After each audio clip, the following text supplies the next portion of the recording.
Good evening, friends. This side Rahul Magan here as a Group Chief Executive Officer, Treasury Consulting, and also a venture capitalist. As we speak, Treasury Consulting Group is a multinational headquartered group based out India, Singapore, and Hong Kong. More importantly, we do have offices in three parts of the globe, and we are 100% cash rich group. Rather, we invest our surplus money with the top mutual funds of India and Singapore. We deal with the top bankers of India. And unlike the unicorns like Ola, Uber, Swiggy, Zomato, Lenskart, Paytm, we are not a unicorn. But we are 100% cash rich since inception.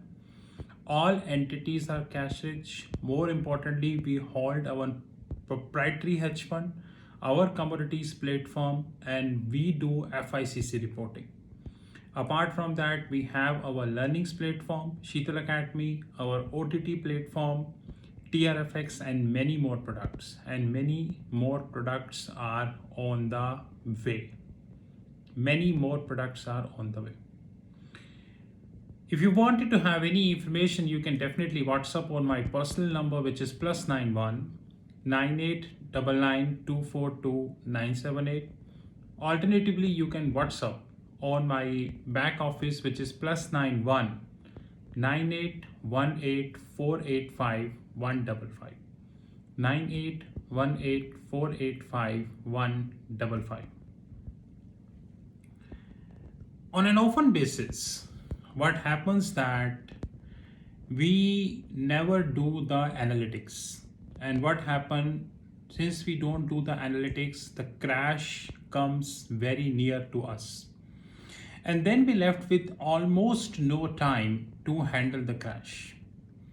We all understand that when in 2019, officially speaking, the corona came to the globe, although the few medical professionals in the world still believes that the corona came much earlier than 2019. But anyway, I'm not debating on that issue. But officially and statistically speaking, corona came in 2019. From then, the debt level of Indian companies rises significantly. There is hardly any doubt about that. I don't want to name any companies, but many Indian companies make big statements on their debt, but at the end they lost it. We saw infrastructure leasing financial services, Diwan Housing, Yes Bank, and many numerous examples where the debt level reached or the mismanagement reached at that level that eventually end up the closing of the so-called too big to fail. Too big to fail. On an often basis, I raise the voice about the big group, and one of them is definitely the Tatas. Yes, I absolutely agree and appreciate the fundamental thinking behind Tata, which is to serve the society. There is hardly any doubt.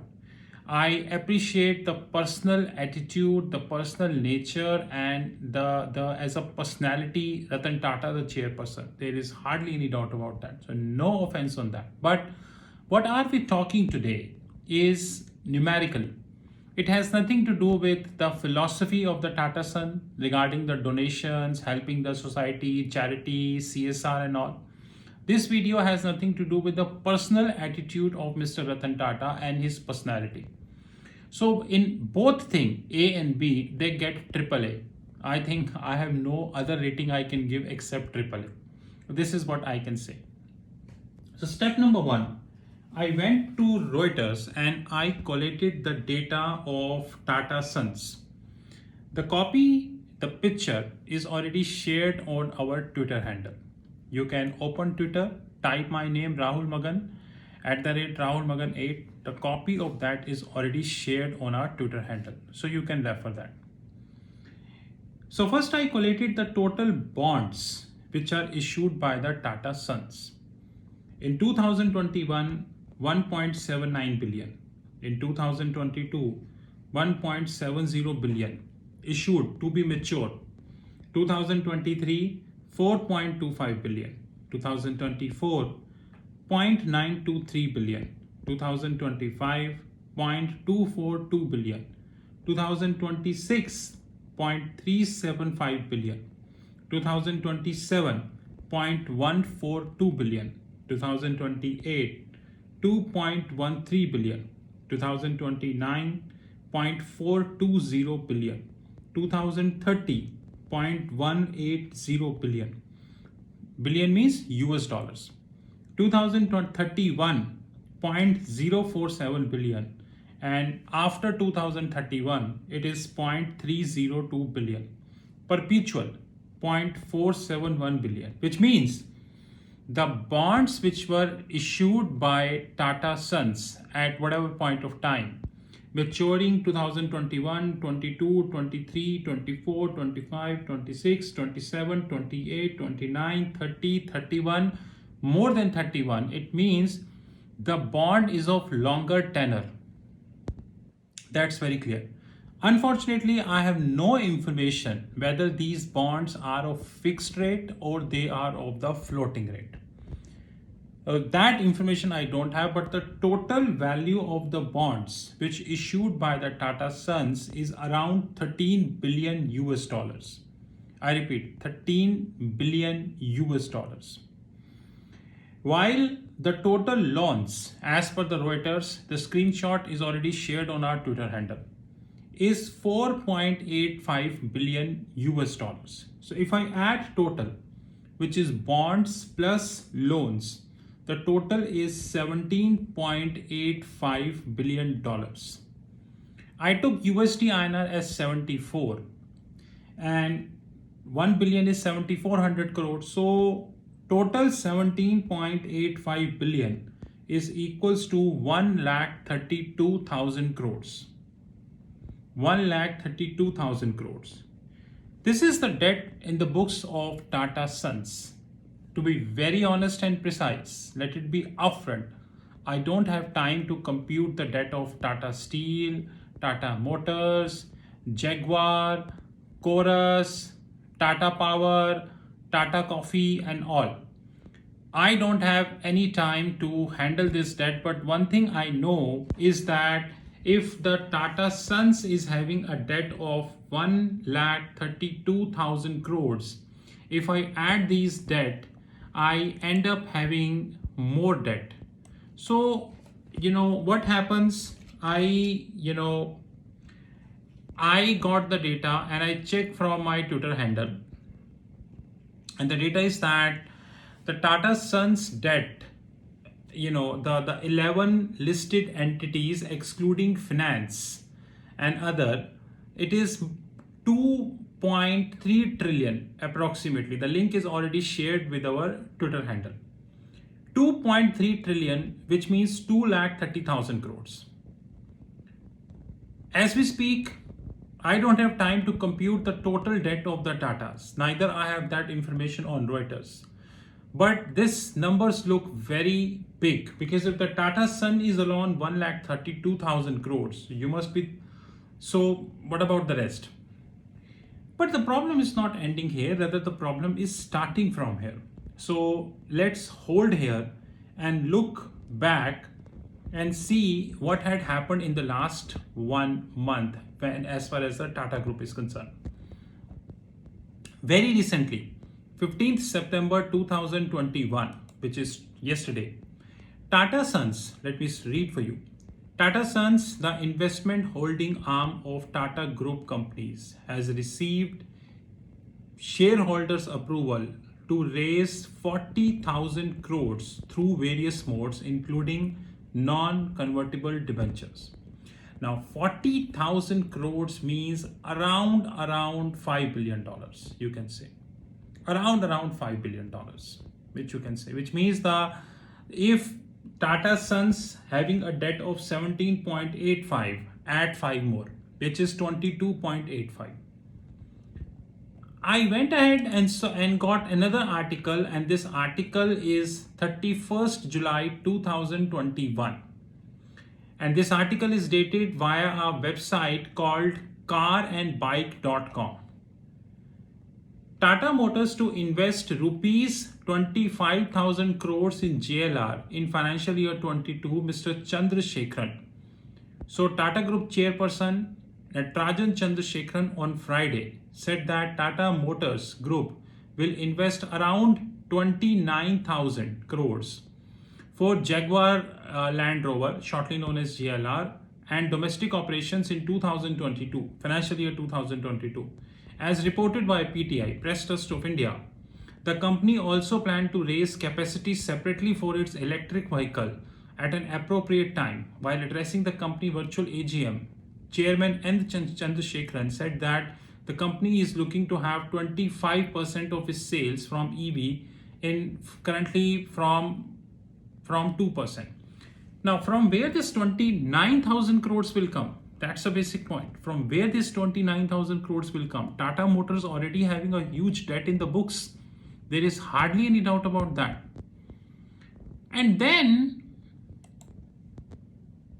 today we are getting a news that the government is looking to disinvest. There is no doubt about that. There is no doubt about that. The government is looking to disinvest. Now, if the government is looking to disinvest and they are looking for IPO, and one of the companies they're looking to disinvest is definitely the Air India. In fact, from the last 2 to 3 years, they are trying to disinvest Air India, let it be honest. And I am very surprised that Air India is a debt-ridden company. Like the article dated on Live Mint, the copy is shared on our media desk. Open Telegram, type media desk, we share the links on our media desk. National carrier Air India, which has suffered losses every year since merger with Indian Airlines in 2007-8, has accumulated losses to the tune of 70,820 crores, which is around 71,000 crores as of 31st March 2020. The data is provided by Bloomberg. And you would be surprised to know that Tata Sons Limited and the promoter of budget airline SpiceJet are among the at least 2 suitors for Air India. I fail to understand one thing. Corona is right here. There is hardly any doubt. Corona is spreading. United States, Australia, London, Taiwan, Philippines, Thailand. Keeping this as a backdrop, Tatas are bidding for Air India. I don't understand. It looks like that for Tatas, the Corona has gone. Corona is nothing. There is nothing as far as the Corona is concerned. So you are bidding for Air India. And please don't expect that Air India is in loss, the government will give free. Government will definitely not give free. Of course, government will give some concessions, some discount, some legal formalities to be reduced, but government will never give this free.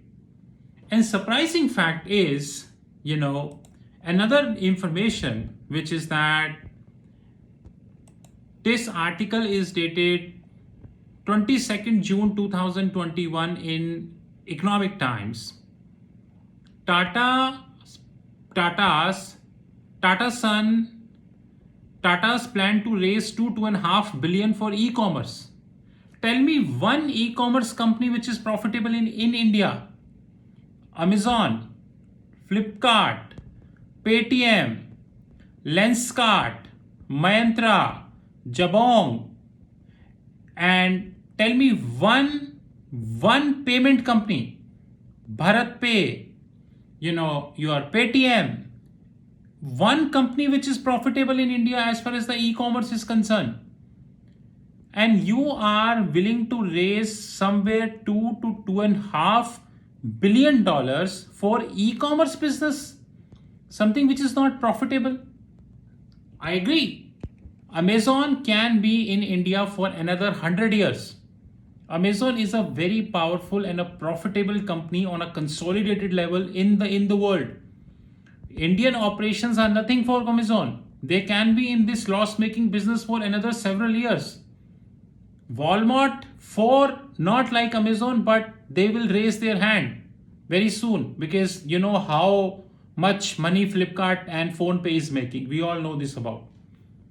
And another thing is, which is recent article, 20th August 2021, in Economic Times, same, Standard & Poor Global Ratings on Friday placed the ratings of Tata Group firms, Tata Steel, Tata Motors, ABGA Investment PT Limited, PT Limited means Singapore because we are Singapore based, TML Holdings PT Limited, Jaguar Roar PLC on a credit watch with positive implication, which implies a positive revision in rating. Guys, do you know what the Standard & Poor is saying? Standard & Poor regarding the credit quality of the Tata Sons to be strongly investment grade. To be strongly investment grade. This is yet another evidence that how these companies are actually working. Do you know that there is a company called Event Grade in China? Event Grade. If you want the pic, I can share the pic with you. Standard & Poor downgraded Event Grade to CC, and Event Grade is on the verge of default. Yet another evidence that the credit rating agency was clueless what is going on. Just few days before the huge mess, they decreased the rating or downgraded the rating. My question is, only one company, Tata Sons, is having 1,32,000 crores of debt. Okay, don't take INR, $17.85 billion as per Reuters, right? They got 40,000 crores worth approval, which means another 5 billion, 22.85 billion. The chairperson said they would be investing 29,000 crores in Tata Motors and JLR. From where this 29,000 crores will come? Tata Group is bidding for Air India when we know that COVID is a backdrop and what is happening across the globe. Airlines don't have any international operations now. There is, even if they have international operations, it's hardly for the namesake, right? And you are raising $2.5 billion for e-commerce business. And the so-called Standard & Poor is giving them an investment grade rating. Now my question is, if I exclude Tata Consultancy Services from Tata Group, Tata Consultancy Services from Tata Group, and make it as a spin-off. Spin-off means a separate legal entity, though it is also separate. Then compare the fiscal performance of Tata Group. It is really surprising to me that the debt is accumulating, you know. And if Tata Motors is thinking that they would be a leading player in electronic vehicle business, they are absolutely right, they can be. But we need to understand that electric vehicle is a long gestation business. Don't expect to be profitable in a very early stages. There are many electric vehicle companies I'm not naming. You know the name of the companies. They started long ago, and after 10 years, they become profitable. And then they become profitable because they were having the first mover advantage. They got the technology, they made the infrastructure, everything. You are coming now when you have an intense competition. So if they became profitable even after 10 years, you know, do you can even imagine to be profitable even after 20 years? Right? Now the biggest question is, guys, if I look at the Tata company stock prices, I was like, of course, there are few stocks, those who are fundamentally very good. There is hardly any doubt about that. But if I look at like Tata Power, although there are issues with the Tata Power as far as the fundamental and balance sheet is concerned, but if I look overall Tata Group and exclude Tata Consultancy Services, then you take a call where exactly this group stands in terms of fiscal position. And can Standard & Poor, so-called rating agency Standard & Poor, can even say investment grade? Just think about that.